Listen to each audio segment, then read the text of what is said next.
Hey, what's cracking, everybody? About to get started on this day. It's gonna be hard for me to do this video doing what I'm doing right now, but all right. So this is the day. I'm getting ready to get started, and since I did that last video, I said, hey, let me do this video and show everybody what it's kind of like to be a small business person. This thing is shaky, huh? I apologize for that. All right, so that's going to the post office. This stuff right here, UPS and FedEx. So I'm gonna get this stuff in here, get in the car, set the camera up, try to get some video done. And what we're gonna talk about is a good question that I got today from one of my favorite customers, Shannon. And it wasn't even a question, it was a statement she made in regard to me selling on Amazon. And I think it's important that I kind of answer that question. So that's what I'm gonna do. So let me get this stuff in the car, come back out the theme music, talk when I get in the ride. See you guys in a minute.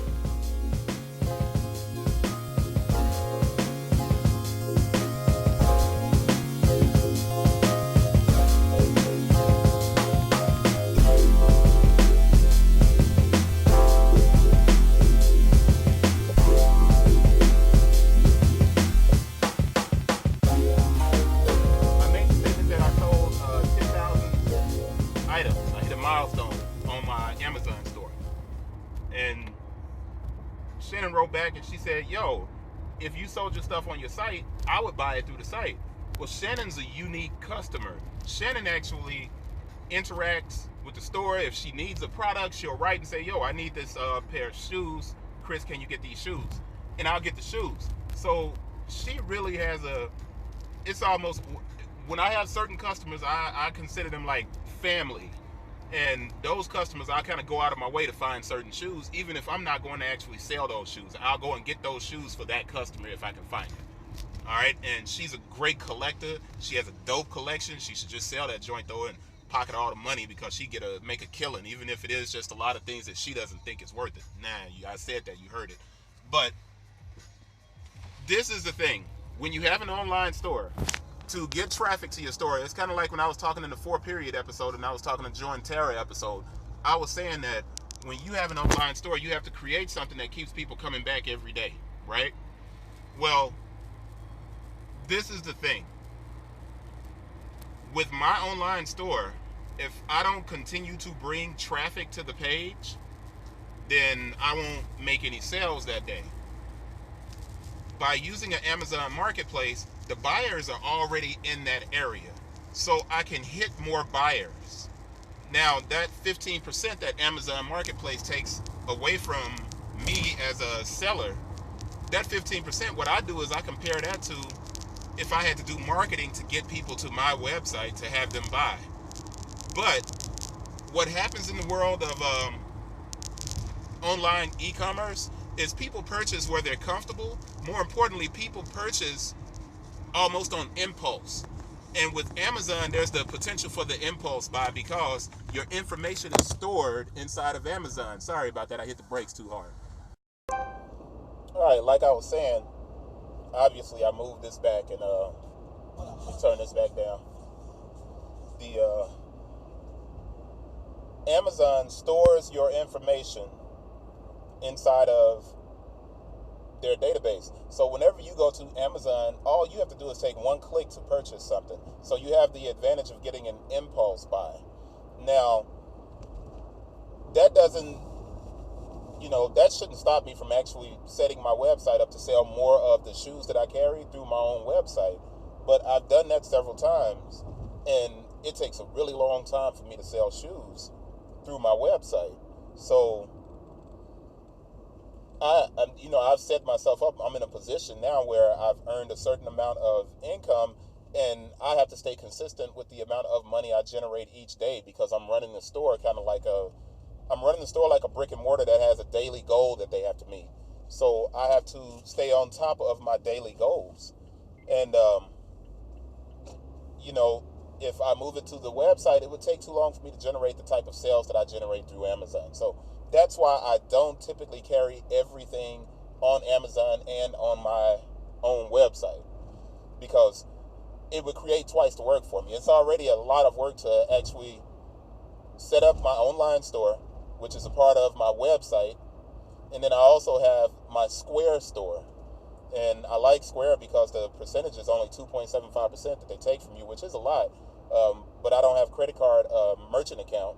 So to take credit cards on my website, I use Square. And I've set my ASIC store up online as a Square store. And then my shoes are on my website as well. And this is one of the interesting things, is that with my own shoe that I created, I have them both on my website and I have them on Amazon. I have them on my website for $50. I have them on Amazon for $75. I sell more of them through Amazon than I do through my own personal website. So that kind of gives you an idea that people shop where they are comfortable. So if it's available on Amazon, people will go to Amazon and buy it. But there's another thing that's interesting about my website. If you go to my online store, I set it up as a WordPress. All right, I'm getting ready to go to. You guys will look out there and see it's Krispy Kreme. When I do a lot of shipping every month, I try to make sure I take care of my shipping people. So I go to UPS and I go to FedEx and I go to the USPS and I take donuts. Something you guys have to think about doing when you start your own business. So give me a second, I'll be right back. So I got the donuts. Well, I haven't gotten them. I'm getting ready to go to the line and pay for them. But this is what's unique about my website, right? When I sell out of a shoe, because I have an Amazon Associates account, it's an affiliate account, what I've done is, let's say I have a pair of really exclusive shoes, right? Something like a pair of Yeezys. And I'm selling a pair of Yeezys. And I sell out of those Yeezys. Now, if someone else who's selling them on Amazon has that shoe, what I do is I create an affiliate banner. All right, so when I sell out, it won't take you to my store, since typically I'm the cheapest person on Amazon. It will take you to another person's store. And from 1 to 4 items, when I sell 1 to 6 items, I get 6%. In 1 second. About to pay for this stuff.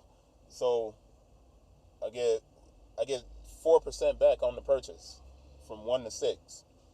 Any items over 6 items, I get 6% back from Amazon.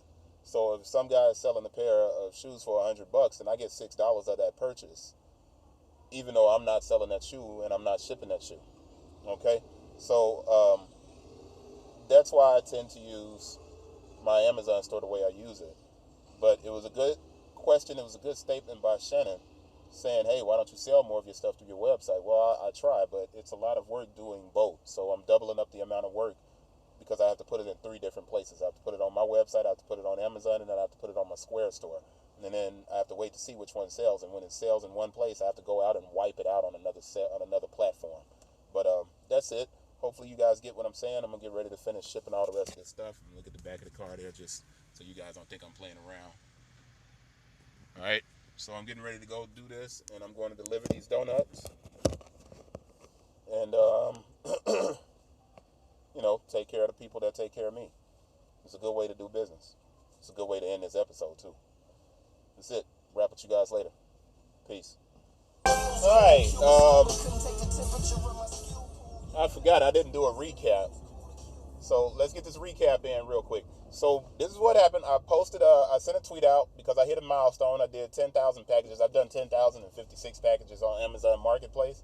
And what I said at the end was, man, if I could do this on my website, that would be amazing. One of my favorite customers hit me up, clients, Shannon, and she was like, yo, if you sold all your stuff on your website, I'd buy everything. Everybody's not Shannon. So the recap is, if there were more people like Shannon, small businesses would be in a much better place. In other words, if you're a person who shops for certain things, once you find a business that you trust who does a really good job, you have to support that business where they are, and if that's a brick and mortar, you have to go to that brick and mortar and make an effort to do it. If it's an online store, you have to make an effort to go to that online store. And the more people that we get who are like Shannon, who will support you where you are, the better our businesses will be.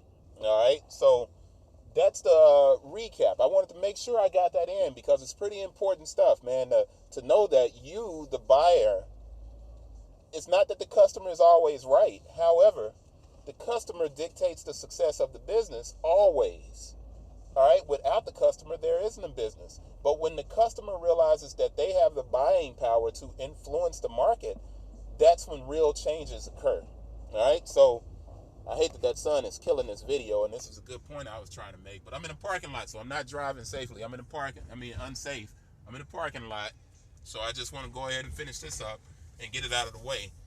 And I'm getting ready to pull up the FedEx, take the rest of these donuts. Hashtag Krispy Kreme. Take the rest of these donuts and take them in, and thank the people who helped me keep my business running. That's it. Once again, that's the final end of the show. I appreciate you guys for checking it out. My stomach is not big. I'm pulling my shirt down just so my wife knows I did that. But I appreciate you guys for watching. Tune in to the next episode. Send me some more questions. Make sure you subscribe down there at the bottom. Peace.